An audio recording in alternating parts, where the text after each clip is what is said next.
Hello, so it's Michael here, and today I thought I would go and give you a quick demonstration of a dialogue system that I've been working on, and I'm going to go ahead and actually create a tutorial as well, so stay tuned for that at the end. So in terms of the master mage, if we come ahead and talk to him first, you can see he's got different dialogue, and depending on the options that you choose, that will affect the dialogue that pops up. So to give him some items, well the items he's requested, then you spawn some items in there. We have Poppy here, who has a bit more of a complicated sort of structure. Particular section here where you've got different options. So if you choose like I'm not sure, to whatever she's asking, it closes out. Some options where it'll ask you if you're sure or not. So it's quite a dynamic sort of option really. And depending on the options that are chosen, sort of affects what cues are spawned above Poppy's head. We then have the Keep over here, who is wanting to ask you some questions to allow you through a particular gate. And depending on the sort of answers that you answer with, it sort of determines whether or not you get them correct and whether or not it lets you come through. But he also has a sort of interesting setup where he remembers that he's already asked you the questions once before, so it kind of gives you a bit of a slightly different introduction to sort of the conversation, as it were. If you're able to get all the questions correct, and yet again, it sort of keeps track of all that. And then when you talk to him again, he remembers that you've completed all the questions, but the answer, so the dialogue that he gives you is a little bit more randomised in terms of what he gives you. So this is kind of like the dialogue system in a sense. So it is all entirely blueprint based, and it's,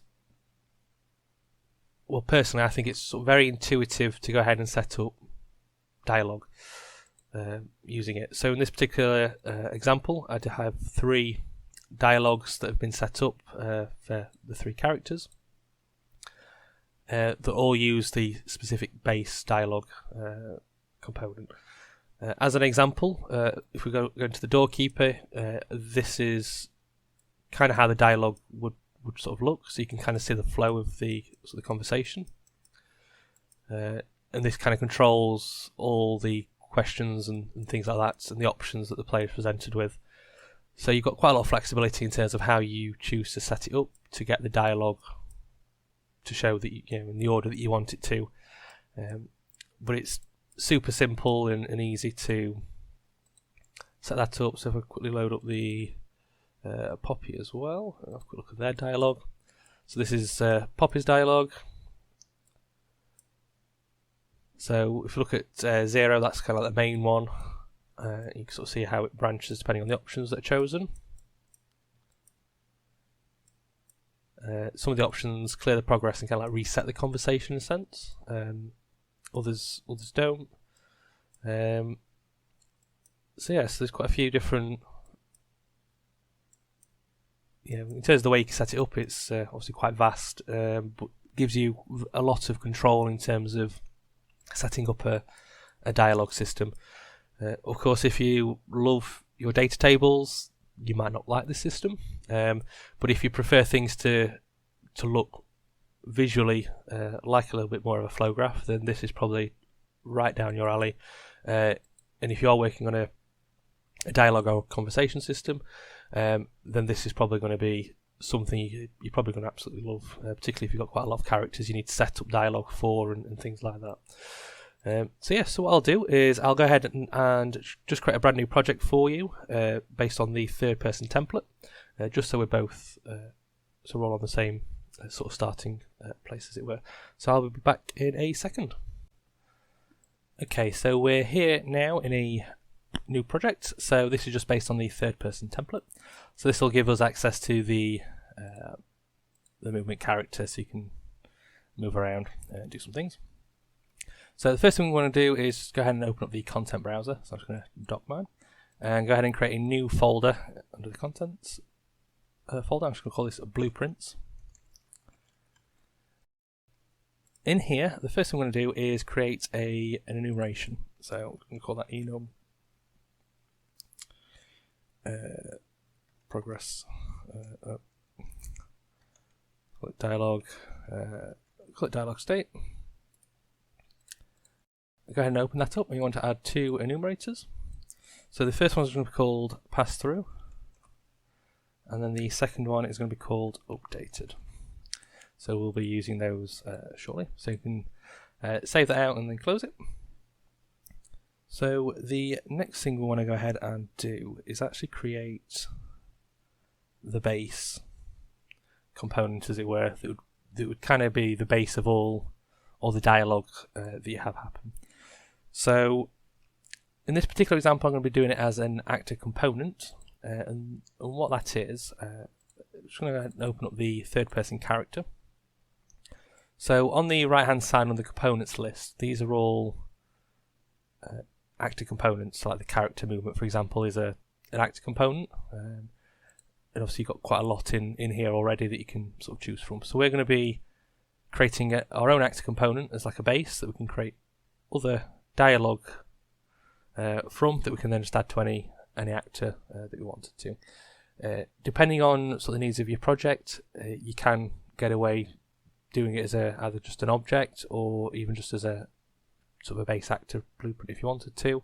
Of course, there are limitations to all of those, so I'm not going to go into too much detail with that. But for this example, we're just going to go back to the blueprints folder and right click blueprint class, and then you just want to select the actor component from the list. I'm going to go ahead and call this AC underscore dialog underscore base. So as an example, if we were starting to go back into the third person character, you'd then be able to add that under here, the dialog base. Generally it's not the base one you would use, you'd create a child of that and add that one instead. So with that done, let's go ahead and open up the dialog base component. I'm just going to start by just removing the two nodes in the event graph. So what I'm going to do first is just create some of the sort of functions and the variables that we'll need in here to get this sort of set up. So the first function, I'm going to call that one open conversation.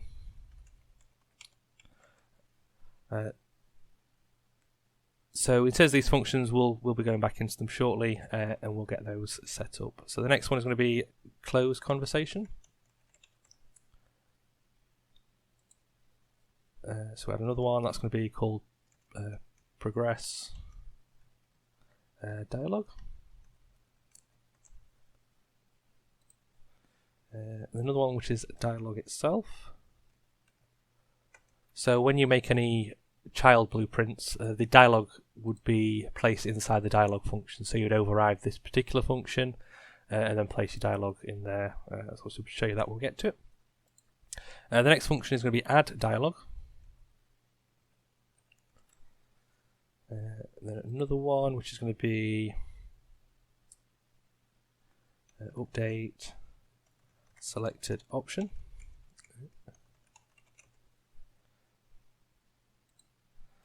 And we need, there's going to be three more. So the first one's going to be clear dialog progress.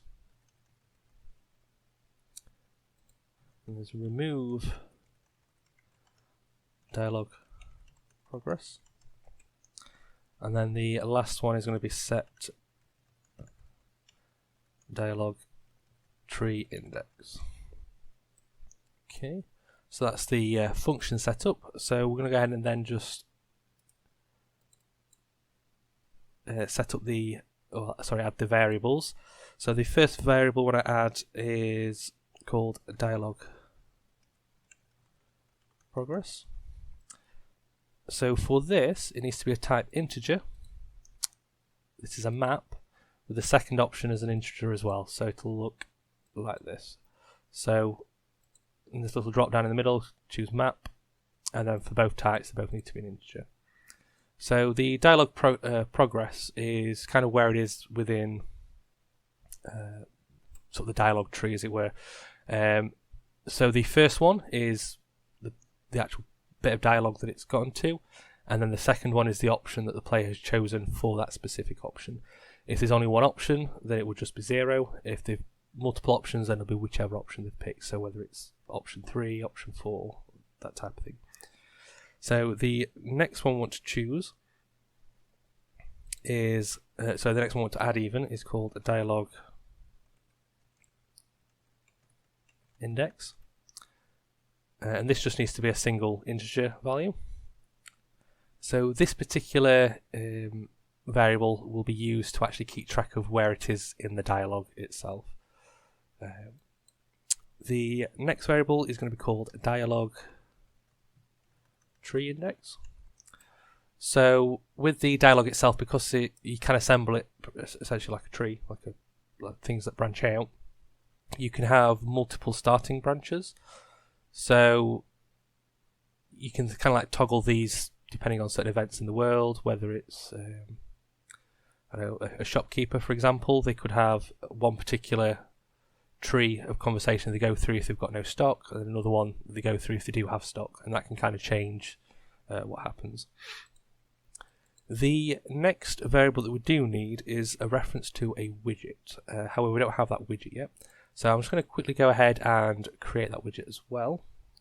So in the content browser, just go to a new folder. I'm just going to call this UI. And then in that folder, just come down to right click, user interface, and then widget blueprint. And you want to select the user widget option. I'm going to go ahead and call this w_dialog. Like so, and then just make sure that's saved. We'll come back and actually populate that shortly. So if we go back to the actor component, the dialog base, and then we can go ahead and create that reference. So it's going to be a dialog widget. And then for the variable type, that's going to be the widget that we've just created. And that's going to be an object reference. So we can save and compile that. I'm just going to move that widget reference up a little bit. So obviously you can order these however you like. Okay, so with that done, I want to go ahead and start filling out some of these functions. So the first one is going to be the open conversation. So we can start with that one. So when we first open the conversation, what we want to do is actually create the widget with the dialogue in it. So we're going to create a widget. And then for the type, you want to choose the widget dialog that we just created. What we can then do is pull in your dialog widget and want to set the reference in there to the one we've just created, and then want to go ahead and add to viewport. Once we've done that, we then actually want to progress the dialog. So in essence, it updates the first thing in the tree. So we'll just add that in there. It should make a bit more sense when we actually populate that, but we'll just stick that on the end for now. So another thing we do need to do is actually provide the widget with a reference to this actor component, as it were. So anything that happens within the widget, it can communicate back to this particular actor component. So what we can do, if we just browse back to the dialog widget, and we just want to go and open that up. In the event graph, just delete these for now. Under the variables, we just want to create a new reference, and we can call this one owning dialog component. And for the variable type, we want to do it as the actor dialog base, so the AC dialog base, like so. Once you've done that, you then want to make sure it's instance editable, and we expose that on spawn. And then we can compile and save that out. So then when we go back to the actor component base, on the create dialog widget, if we just refresh that node, you should then see it pop up. And that's just because we made that expose on spawn. So for this particular one, we then just want to get a reference to self. So that's going to then pass that the reference to this actor component to the widget, so we can use that in there when we need to. Okay, so let's move on to the next function. So that's the close conversation. So this is the one that will actually close the actual dialog widget. So what we can do is come in here and just remove widget. remove. So we want to go and choose the remove from parent, just like so. So in the closed conversation, you might want to put some other stuff in here regarding the character. So if you disable the character movement when they first open a conversation, for example, you'll then want to re-enable that movement potentially in here. Obviously, we'll come back into here later and we'll add something like that when we get a little dirty setup, so just to sort of demonstrate that it's working. Okay, so yes, that's that function done. So fairly simple. So the next one we want to do is the progress dialog. So for this particular one, what we want to do is pull in the dialog index and we want to set it. So the very first thing we want to do whenever we progress the dialog is actually set it to -1. So this will make a bit more sense shortly as we sort of start setting things up a little bit more. And then once we've done that, we then want to call the dialog function. So the dialog function is where the dialog itself will be housed. So whenever we progress the dialog, we reset the dialog index, and then we kind of go through the tree to see where we're at. Okay. So in terms of the functions, so we don't need to do anything in dialog. We would only set that up in the children. So the next thing we want to do is set up the add dialog. So if we open that up. So when it comes to the add dialog function, we do need to add some inputs on the add dialog node. So these all need to be text. So we'll just add those 3 in there and we'll name them. So the first one is going to be the name of the speaker. So the name of the NPC. Or it could even be, I don't know, if you've got a sign, for example, it could just be the name of the sign. You know, whatever it is that you want the sort of name of the speaker to be. The next one is dialogue. So this is the actual text, the spoken bits that you want. And then the final one is the options text. So this one also needs to be an array, so you can then update that as well. Okay, so with that done, what we can then do is we want to bring in that dialog index again. So this is where we would, obviously a few moments ago in the progress dialog, it's the same variable. And we want to go ahead and add 1 to it. So there is the increment int, so that will always add 1 to the particular variable. So we can add that in there. So every time this add dialog button is called, it's going to increment that dialog index by 1. So if it starts off at -1, when it's first called, it then makes it 0. So then you can start looking at sort of the 0 dialog in the tree that needs to be called. So once we've done that, we then need to get the dialog progress. And what we need to do in here is find if a piece of dialog has already been shown. So this is where sort of the dialog index comes in again. So at some point during the tutorial, we will set up the dialog progress being populated. But as an example, if you have some dialog, let's say option 0, kind of like the first one, the player presses the button which is just continue, it will then add 0, 0, 0 into the dialog progress. So if we show a quick example, so it just look a little bit like this. It's not going to let me do it. Add another one, So it kind of ends up populating it, so then you get to the next one, there'll be a 1 in there. Let's say they chose option, like second option in this case, so it'll look like that, and so forth, and that's kind of how it works. So what this is doing is, has this option already been shown? So what we can then do is, if it's found, so as in this option, this bit of dialogue has already been shown, we can come in and return. So in this case, this has already been done. If it hasn't, what we then need to do is update some dialog text. Now, this particular function we don't have yet. So what we're going to do is go back into the Dialog widget and just create a new function.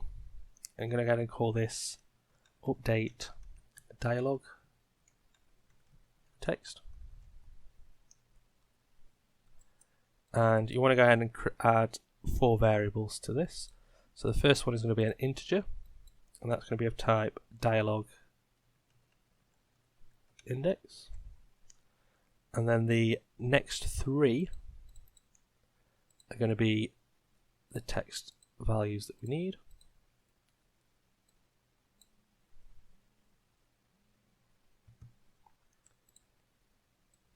Oh, usually helps if I press the right one. So similar to in here where we have speaker, dialog and options text, we need the same ones on here. So speaker, dialog, and then options text. Right, so I'm not going to populate this one just yet, so we'll come back to that one shortly. But if we go back to the act component, what we can then do is get the widget and then call the update dialog text, and we can plug that in like so.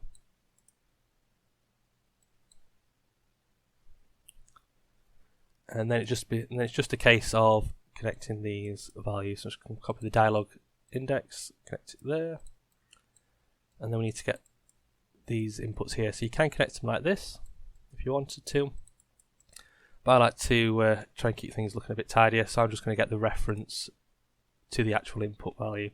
So if you do get, say, dialog, you want to get the one that's underneath the variables. Like so. And then get options text. So we'll connect it that way instead.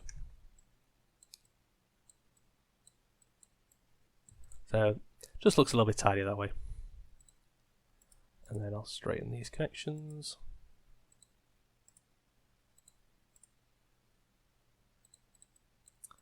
Like so. And then lastly, we can then return on that one again. Okay, so the last thing we now need to do is we need to add a few outputs on this particular function. So the first output we want to do is set it to the enum that we created earlier on. So the enum dialog state, and that just needs to be a single variable type, and we'll just call that state. So with that done, we'll have 2 return nodes, and we just need to set these up. So if it comes to the top one, so it's already been done, then we can do the pass through. If it hasn't, then we do updated. So that particular state will be updated if it's had to update the text. The next output we need is the option index, and that needs to be of type integer. So what we can do on this one is actually connect from this find node for the map. We can just plug that straight into the option index, just like that. Okay. So that is this particular function complete. So let's move these over a little bit. There we go.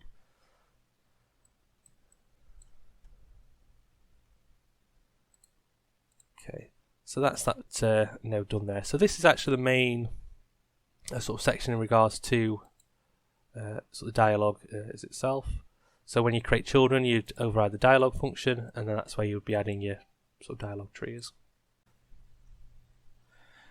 Okay, so with the add dialog function complete, we can move on to the update selected option. So what we actually want to do here is this is where we'll actually add some values to the dialog progress variable. So just drag a copy of that into the blueprint. I want to go ahead and add. I want to make sure it's the add map version, and we can connect that up like so. What we then want to do is add 2 inputs to this particular function. So we'll just drag straight from these 2, and that should just automatically create them. Quickly straighten these up. There we go. Okay, so So in terms of the names for these particular inputs, if you just click on the first bit, you can edit them on the left hand side. So the first one, so the one at the top, so that's going to be called progress index. And then the last one, that's going to be the option index. So this is where, when a particular option button is clicked, it will actually call this function, and that's how it sort of passes the information back to sort of base dialog system, as it were. And then that information then gets stored, so when it's checking the tree, it knows what options have been picked at which point. So with that done there, the last thing we want to do in here is just call the progress dialog again. So this just causes the dialog tree to progress when an option's been picked by the player, so it sort of does that automatically. Okay, so the next function in the list, that's the clear dialog progress. So I want to go ahead and open that one up. This one's nice and simple. All you want to do is just pull in the dialog progress variable, and you want to go ahead and just call the clear map function on that one. So whenever this is called, it just clears absolutely everything in regards to the dialog tree in terms of the options that the player has chosen. The next one then is the remove dialog progress. So this one allows us to kind of like backtrack on the dialog tree a little bit. So there might be certain sections where, depending on the option that the player chooses, you kind of want to loop back to a previous bit within the dialog tree.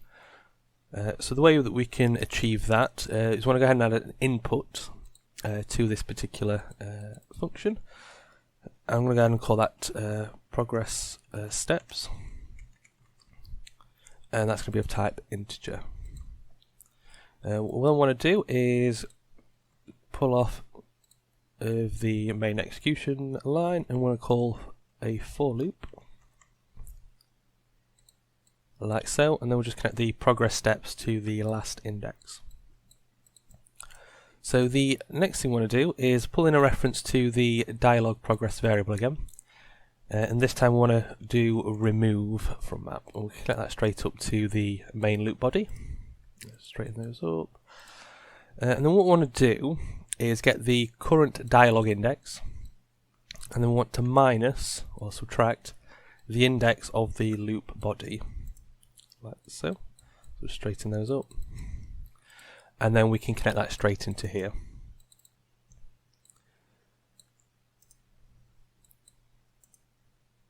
Straighten that up, and that's that particular function done. So depending on what the initial progress steps value is, that'll determine how many of these get removed based on the current dialog index. So the final one we need to do is the set dialog tree index. So go ahead and open that up. For this one we do need another input again. So this time it's going to be of type integer, and we're going to call this dialog tree index. And then you can just go ahead and pull the dialog tree index in, and we're going to go ahead and set it to whatever that input is. Lastly, what we want to do is clear the dialog progress itself as well, so you can call that function into there. So that itself is that function complete as well. So the dialog tree index is kind of what can be used to control different branches within the dialog conversation. So whenever we set this value, generally you would want to clear the dialog progress. So anything that's been done previously gets cleared out, so it's able to sort of flow down the previous branch.